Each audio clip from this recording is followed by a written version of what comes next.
दक्षिण बंगाल का एक भुला दिया गया स्टेशन था, केशवपुर स्टेशन। दिन में भी यहाँ ज्यादा लोग नहीं आते थे, लेकिन रात में यह जगह बिल्कुल सुन्न हो जाती थी। कहा जाता था कि यहाँ रात 12 बजे के बाद कोई ट्रेन नहीं रुकती, लेकिन गांव के कुछ बूढ़े लोग फुसफुसाते थे कि 12:03 पर एक परछाई ट्रेन आती है जिसके यात्री वापस नहीं लौटते। यही अफवाह सुनकर युवा पत्रकार माया सेन एक रात स्टेशन पर पहुंचती है। उसका उद्देश्य था इस रहस्य की सच्चाई दुनिया को दिखाना। हवा में धुंध इतनी गहरी थी जैसे प्लेटफॉर्म खुद को छुपाना चाहता हो। हल्की पीली ट्यूबलाइट बार बार झिलमिल कर रही थी और पूरी जगह पर एक अजीब सी ठंड नाच रही थी। माया कैमरा ऑन करती है और प्लेटफॉर्म पर चलना शुरू करती है। अकेले कदमों की आवाज इस जगह की खामोशी को चीर रही थी। अचानक ऊपर लगे टूटा फूटा स्पीकर से एक अजीब विकृत आवाज आती है, ट्रेन नंबर 00।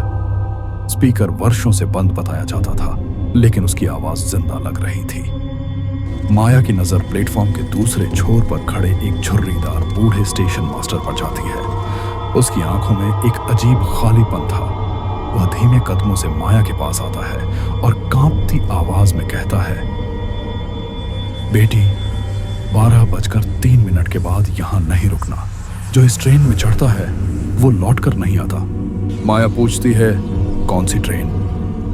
वह बस प्लेटफॉर्म के अंधेरे छोर की तरफ इशारा कर देता है, जहां धुंध के बीच एक काली आकृति बैठी हुई थी। वह आकृति कोई साधारण आदमी नहीं लग रही थी। वह नीचे बैठकर एक पुरानी मोटी किताब में कुछ लिख रहा था। माया धीरे धीरे उसकी तरफ बढ़ती है। जैसे ही वह करीब पहुंचती है, वह आदमी खड़ा हो जाता है। उसका चेहरा पूरी तरह अंधेरे में डूबा था। सिर्फ उसकी हाथ में पकड़ी किताब का पीला कागज दिख रहा था। वह किताब का एक पन्ना माया की ओर बढ़ाता है। पन्ने पर लिखा था, माया सेन 12:03, सीट 4। माया का दिल जैसे अचानक रुक गया। यह उसका नाम था, लेकिन सीट नंबर और समय क्यों? वह पन्ने से नजर हटाती है तो देखती है कि स्टेशन की डिजिटल घड़ी बार बार 12:03 ही दिखा रही है। समय जैसे किसी अदृश्य हाथ से रोक दिया गया हो। अचानक रेल की पटरी पर लाल पीली रोशनी चमकती है। हवा में कंपन महसूस होता है, लेकिन कोई आवाज नहीं।